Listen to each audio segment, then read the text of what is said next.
Welcome সবাইকে smart study and academy চ্যানেলে সবাইকে স্বাগত। আমি তোমাদের মেন্টর স্নেহাশিস। আজকে আমি তোমাদের পড়াবো ফিজিক্যাল সায়েন্স। ফিজিক্যাল সায়েন্স এটা বেঙ্গলি ইংলিশ ভার্সনের জন্য, কিন্তু যারা বাংলা মিডিয়াম আছে তাদের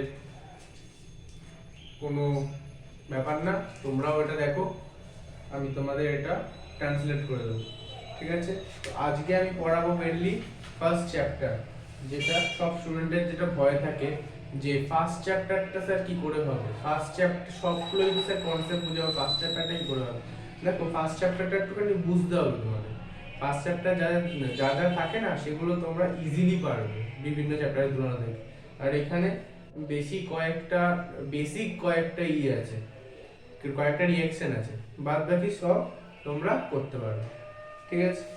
তো আজকে মেইনলি এটার উপর ডিসকাশন হবে, ঠিক আছে? মেইনলি একটু ডিসকাশন হবে তোমাদের আজকে। তো দেখি, আমার তো ফোনে রেকর্ডিং হচ্ছে, দেখি যে কিরকম রেকর্ডিং হচ্ছে, একটুখানি একটু গিয়ে দেখছি। তো দেখো, বেসিক্যালি এটা হচ্ছে থিওরিটিক্যাল চ্যাপ্টার। তো আমি এটা এমনি মুখে মুখে তোমাদেরকে বলে দিচ্ছি, হ্যাঁ। তো চ্যাপ্টারের নাম হচ্ছে কনসার্নস অ্যাবাউট আওয়ার ইনভলভমেন্ট। তো এই চ্যাপ্টার বেসিক্যালি কি, আমাদের ইনভলভমেন্টে যা যা আর কি আছে, যেগুলো আমাদের জানা দরকার, কতগুলো আমাদের লেয়ার রয়েছে অ্যাটমসফিয়ারে, কতগুলো স্পিয়ার, দু ধরনের স্পিয়ার, একটা হোমোস্ফিয়ার একটা হেটেরোস্ফিয়ার, ঠিক আছে? আচ্ছা, হোমোস্ফিয়ার হচ্ছে 17 থেকে 100 কিলোমিটার অবধি হয় হোমোস্ফিয়ার। তারপর হেটেরোস্ফিয়ারের মধ্যে ক্লাসিফাই করা আছে কটা, 5-6টা থাকে, যেমন ট্রোপোস্ফিয়ার, স্ট্র্যাটোস্ফিয়ার, ঠিক আছে? তারপরে হচ্ছে মেসোস্ফিয়ার, থার্মোস্ফিয়ার, এক্সোস্ফিয়ার আর ম্যাগনেটোস্ফিয়ার। সবকটার ক্যারেক্টারিস্টিক, সবকটার বৈশিষ্ট্য, কিছু কিছু স্পেসিফিক বলে দেবো, সেইগুলো পড়লেই ভালো হবে আর কি, পারা যাবে। তো ফার্স্ট এইখানে প্রথমে আসি ট্রোপোস্ফিয়ার। ট্রোপোস্ফিয়ার হচ্ছে first layer of our atmosphere, এটা আমাদের অ্যাটমসফিয়ারের প্রথম লেয়ার। তো এই লেয়ারে বেসিক্যালি কি 16-17 থেকে বা 16-17 থেকে এরকম সি লেভেল এরকম পর্যন্ত থাকে এই ট্রোপোস্ফিয়ার, ঠিক আছে? এটা হচ্ছে লোয়ার রিজিয়ন, মোটামুটি 15 থেকে 25 এরকম তো থাকে, যেখানে আমরা বসবাস করি আর কি, আর্থ সারফেস থেকে 15-16 কিলোমিটার যে ওরকম থাকে শান্তি, ঠিক আছে? এইখানে হচ্ছে মেইনলি যেটা পড়তে হবে, ল্যাপস রেট কাকে বলে। ল্যাপস রেট হচ্ছে for every 1 kilometer rise in altitude temperature decreased by 6.5 degree Celsius। মানে 6.5 ডিগ্রি টেম্পারেচার ডিক্রিজ হচ্ছে যখন কিনা 1 কিলোমিটার রাইজ হচ্ছে অল্টিটিউড রাইজ করছে, মানে কি বাড়ছে, তখনই কি করছে, তখনই 6.5 ডিগ্রি সেলসিয়াস ডিক্রিজ করছে টেম্পারেচার, ঠিক আছে? আর এইখানে কি হয়, এইখানে বেসিক্যালি লাইটনিং স্টর্মস এইগুলো হয়, বেসিক্যালি বিদ্যুৎ চমকায় বা যেগুলো এগুলো হয়, ঠিক আছে? এই লেয়ারকে টার্বুলেন্ট লেয়ারও বলে এই জন্য, ঠিক? আচ্ছা, আর হচ্ছে ট্রোপোপস থেকে আমরা স্ট্র্যাটোপসে যাব। তো ট্রোপোপস থেকে স্ট্র্যাটোপসে যেতে গিয়ে মধ্যিখানে একটা লেয়ার পড়ে, যেটার নাম হচ্ছে ট্রোপোপস, যেটার নাম কি, যেটার নাম হচ্ছে ট্রোপোপস, ঠিক আছে? তো সেকেন্ড যে লেয়ার সেটার নাম হচ্ছে স্ট্র্যাটোস্ফিয়ার, ঠিক আছে? সেটার যে লেয়ার সেটা হচ্ছে স্ট্র্যাটোস্ফিয়ার, সেকেন্ড লেয়ার। সেটা হচ্ছে 16 কিমি থেকে 45 কিলোমিটার অবধি হবে। যারা যেটা সাতটার বই আছে তারা জিনিসটা দেখতে পারবে, একদম ফার্স্ট পেজ খুললে তোমরা জিনিসটা দেখতে পারবে। 16 থেকে 45 কিমি অবধি আছে, ঠিক আছে? এইটার টেম্পারেচার মোটামুটি ওই -56 degree celsius to 0 degree celsius অবধি আছে, ঠিক আছে? এইখানে লাইটনিং স্টর্মস বা সেরকম কিছু দেখা যায় না, এই লেয়ারে সেরকম কিছু হয় না, বৃষ্টি বা সেরকম কিছু হয় না। এই যে লেয়ারটা সেখানে দেখা যায় মেইনলি জেট প্লেন ফ্লাই হয়, এখানে মেইনলি কি হয়, এখানে মেইনলি জেট প্লেন ফ্লাই হয়, ঠিক আছে? আর হচ্ছে স্ট্র্যাটোস্ফিয়ার থেকে মেসোস্ফিয়ারে যেতে গেলে কি করতে হয়, সেই লেয়ারের নাম কি, শেয়ারের নাম হচ্ছে স্ট্র্যাটোপস, সেই লেয়ারের নাম হচ্ছে স্ট্র্যাটোপস, বাস দ্যাটস ইট, ঠিক আছে? তো থার্ড যে লেয়ার সেটা হচ্ছে মেসোস্ফিয়ার। আমি যেগুলো মেনশন করে দিচ্ছি যে এইগুলো পড়লে মোটামুটি হয়, মানে এইগুলোর থেকেই কোশ্চেন আসে, বেশি কিছু কোশ্চেন আসে না, এইগুলোর থেকেই কোশ্চেন আসে, বাবা কিচ্ছু সব হাজিবাজি সবগুলো লেখা রয়েছে। মেসোস্ফিয়ার, মেসোস্ফিয়ার কি? মেসোস্ফিয়ার সব থেকে কোল্ডেস্ট লেয়ারের মধ্যে একটা মেসোস্ফিয়ার, আর এটা -93°C থাকে, -93°C। এইটা এইটা মানে কনস্ট্যান্ট টেম্পারেচার রিজিয়ন হয়, মানে একদম মানে কনস্ট্যান্ট থাকে, পুরো ধ্রুবক থাকে। বাংলা ট্রান্সলেট করতে পারছি না, আগেই বলে দিয়েছি আমি, ঠিক আছে? তো এইটাকে কোল্ডেস্ট লেয়ার বলে, এইটাকে সবথেকে কোল্ডেস্ট লেয়ার বলে, এটা 93°C মাইনাস, কিন্তু মনে রাখবেন এটা কোল্ডেস্ট বলে। আর কি তারপরের লেয়ার থার্মোস্ফিয়ার। তো থার্মোস্ফিয়ার বেসিক্যালি, থার্মোস্ফিয়ারে এইটাতে হালকা হালকা ব্ল্যাক দেখা যায়, মানে দিনের বেলা তো হালকা হালকা ব্ল্যাক, মানে আস্তে আস্তে কি স্পেসের দিকে আস্তে আস্তে আমরা যাচ্ছি, ঠিক আছে? তো এটা হচ্ছে থার্মোস্ফিয়ার। এটা কি? এটা হচ্ছে 80 কিলোমিটার থেকে 500 কিলোমিটার অবধি থাকে, তো এটাকে বলছি আমরা থার্মোস্ফিয়ার। এখানে কি কি দেখতে পাওয়া যায়? এইখানে দেখতে পাওয়া যায় রেডিও ওয়েভ আর reflected back to the earth, ঠিক আছে, ফ্রম দ্য থার্মোস্ফিয়ার। মানে আমাদের সানলাইট থেকে ইউভি রে বের হয়, যে যার কারণে আমাদের স্কিন ক্যান্সার হয়। সুতরাং ওই জায়গা থেকে যেরকম ইউভি রে যেরকম বের হয়, সেরকম আমাদের পাশাপাশি রেডিও ওয়েভও বের হয় কিছু কিছু। এবারে রেডিও ওয়েভ গুলো সেই থার্মোস্ফিয়ার থেকে রিফ্লেক্ট ব্ল্যাক করে যায়, যাতে আর কি আর্থ সারফেসে যাতে না আসতে পারে, আমাদের স্কিন ক্যান্সার যাতে না হতে পারে, ঠিক আছে? আচ্ছা, পোলার লাইট, নর্দার্ন লাইট বা অরোরা বোরোলিস এই লেয়ারে দেখতে পাওয়া যায় থার্মোস্ফিয়ার, ঠিক আছে? আচ্ছা, আর এইটার যে মধ্যিখান মানে স্ট্র্যাটোস্ফিয়ার থেকে, মানে সরি থার্মোস্ফিয়ার থেকে যদি আমি এক্সোস্ফিয়ারে যাই, তাহলে আমার এখানে রেডিও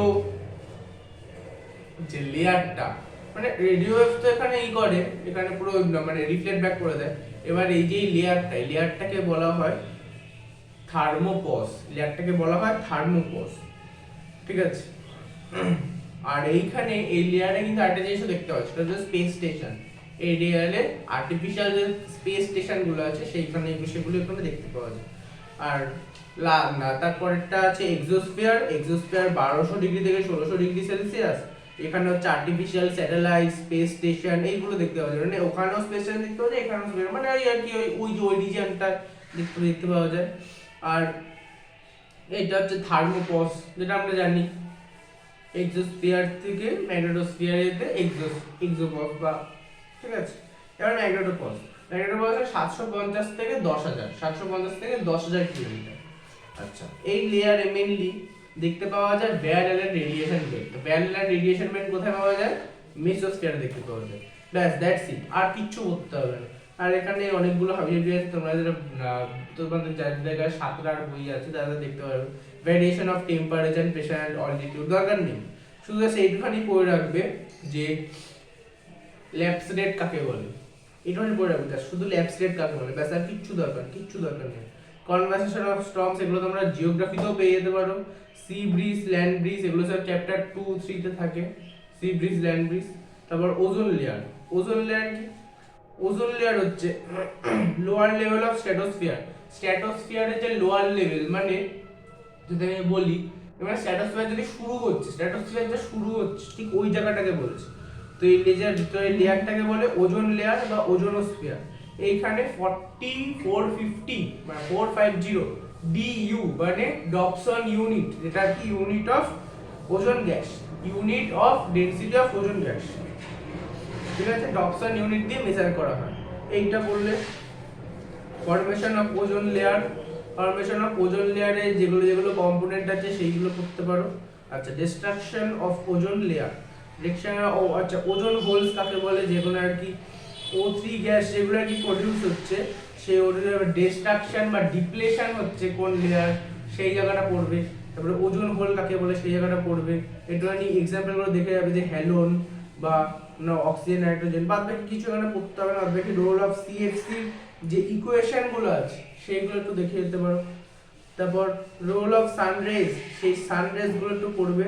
আচ্ছা, আর এখানে green house and global warming. Green house gas তো আমরা সবাই জানি কেন green house gas, CFC, CO, two water vapour, methane, nitrous oxide, হ্যাঁ দেন আর অনেক আছে।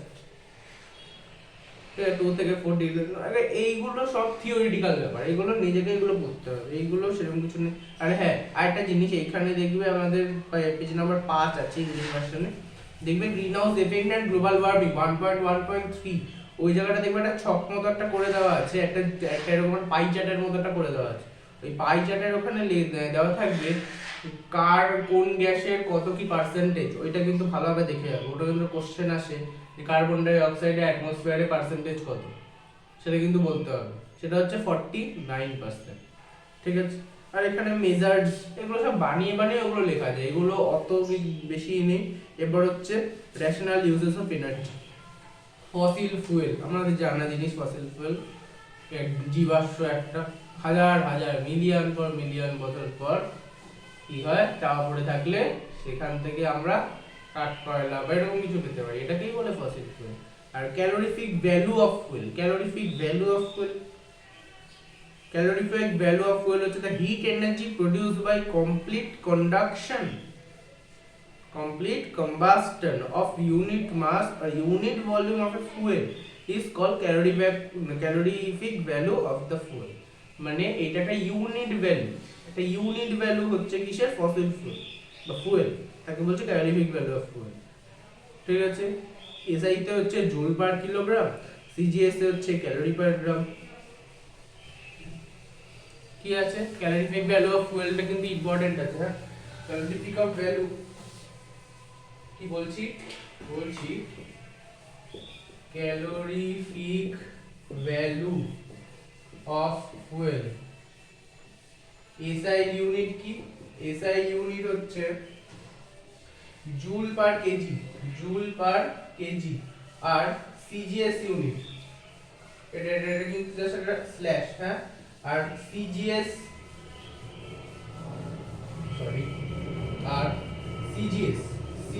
ইউনিট হচ্ছে calorie per gram, calorie per গ্রাম।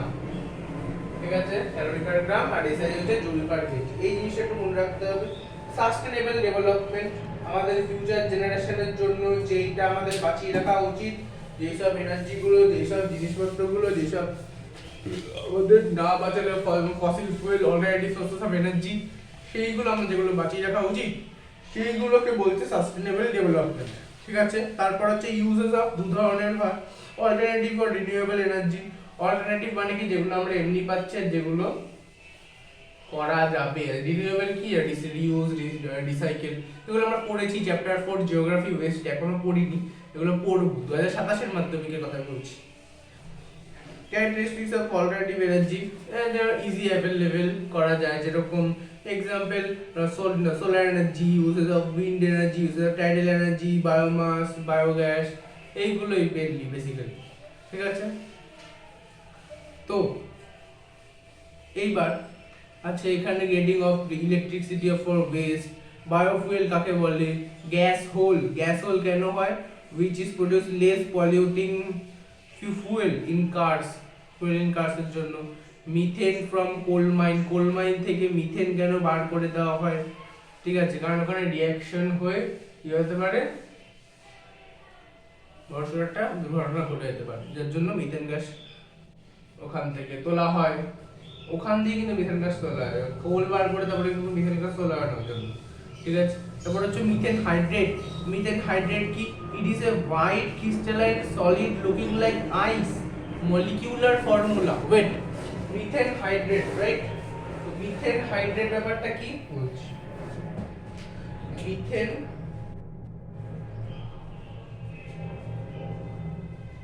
হাইড্রেট দেখা যাচ্ছে, মিথেন হাইড্রেট লেখা হয়েছে দেখা যাচ্ছে। আচ্ছা, মিথেন হাইড্রেট কি, এটা হচ্ছে একটা ক্রিস্টাল লাইন একটা ফর্মুলা, মানে যেটাকে আমি বলি হেক্সাগন, এরকম একটা ফর্মুলা। আর এটার ফর্মুলা হচ্ছে 4CH4 23H2O। এখানে কিন্তু কমা দেওয়া থাকে, কমা কিন্তু না, এটা কিন্তু আলাদা রিঅ্যাকশন নেই, একটাই কিন্তু রিঅ্যাকশন, এখানে কমা ভুল করে দিয়ে দিয়েছে, এখানে জাস্ট একটা ডট হবে মানে ইনটু 4CH4 ইন্টু 23H2O মানে 4 অণু মিথেন এবং 23 অণু জল। এইটা হচ্ছে এইটা, ঠিক আছে, বোঝা গেল? এটাই হচ্ছে মিথেন হাইড্রেট। এটা হচ্ছে ফায়ার আইস কি হয় যখন এই জিনিসটা বা এই জিনিসটা যখন কি থাকে 12.4% মিথেন, 12.4% মিথেনে যদি থাকে তাহলে এটা ফায়ার আইসে পরিণত হয়, ঠিক আছে? এটা তখনই এটা কি হয়, তখনই এটা ফায়ার আইসে পরিণত হয়। তো এই ছিল, বাদ বাকি তো চ্যাপ্টার শেষই হয়ে গেল। যে জায়গাগুলো বললাম সেই জায়গাগুলো মন দিয়ে পড়বে, তাহলেই ভালো ফল করতে পারবে। আর এক্সট্রা কিছু পড়ার দরকার নেই, চ্যাপ্টার 1 এ সেরকম কিছু হয় না, সেই জন্য সবাই চ্যাপ্টার 2 থেকে আর কি মেইনলি শুরু করে, ঠিক আছে? সেই জন্য চ্যাপ্টার 2 থেকে মেইনলি আর কি আমাদের শুরু করা হয়, ঠিক? চ্যাপ্টার 1 এ যেহেতু থাকে না, সেজন্য আমাদের চ্যাপ্টার 2 থেকে আর কি শুরু করা হয় প্রত্যেক টিচার বা যারা যারা আমাদের টিউটর আছে তাদের, ঠিক আছে? চ্যাপ্টার 2 থেকে শুরু করা হয় মেইনলি সেই জন্য, ঠিক আছে? তো আজকে এইটুখানি, পরের ভিডিওতে আবার দেখা হবে। তো বাইরেটা সকলকে, আর হ্যাঁ, মাধ্যমিক 2027 কিন্তু কাঁপাতে হবে। চ্যাপ্টার 1 ঠিক আর গেল ঠিকই, কিন্তু চ্যাপ্টার 2, 3 সব কটা চ্যাপ্টারই যাবে এরকম সাজেশন টাইপ না, ঠিক? এইটা তো জাস্ট থিওরিটিক্যালি হলো, এবার বোর্ড হবে, আর যদি ভগবান যদি কৃপা করে তাহলে স্মার্ট বোর্ডও হবে। এখন তো আমার কাছে জাস্ট হোয়াইটনার আর এই হোয়াইট বোর্ডই আছে, ঠিক আছে? তো এখন ট্রাইপডে আমার এখন হচ্ছে, আমার এখন রেকর্ডিং হচ্ছে, তো আমাকে বারবার করে দেখতে হচ্ছে, যেহেতু ফোনে রেকর্ডিং হয়, তো আমার তো এরকম সেটআপ নেই ক্যামেরার বা কিছু। আমাকে এখনো জাস্ট আমাকে আর কি ফোন দিয়ে আমাকে কি রেকর্ড করতে হচ্ছে, ঠিক আছে? আমাকে আর কি এখনো জাস্ট আমাকে ফোন দিয়ে রেকর্ড করতে হচ্ছে। তো আশা করি সবকিছুই সব ঠিকঠাক ভাবে রেকর্ডিং হয়েছে, সবকিছুই সব ঠিকঠাক ভাবে রেকর্ডিং হয়ে থাকলে খুবই ভালো। তো ভিডিওটি যদি তোমাদের ভালো লেগে থাকে, প্লিজ আমার চ্যানেলকে লাইক, সাবস্ক্রাইব করে দেবে, আর বন্ধুদেরকে শেয়ার করে দেবে, আর কমেন্টস করতে ভুলো না।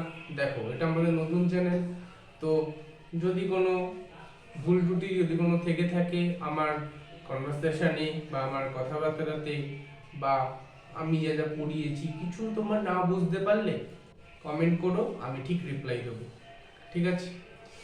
তো আজকের মতো টাটা, আসছি নেক্সট ভিডিওতে। তো বাইরেটা সবাই ভালো থাকবে। এবার লাস্ট কথা, ফার্স্ট কথা, আমার চ্যানেল আগুন জ্বলবে, বোর্ড কাঁপবে, ধোঁয়া উড়িয়ে রেখে যেতে হবে, ঠিক আছে?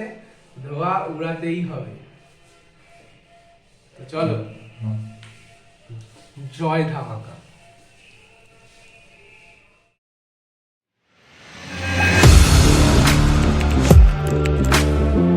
Audio Jungle.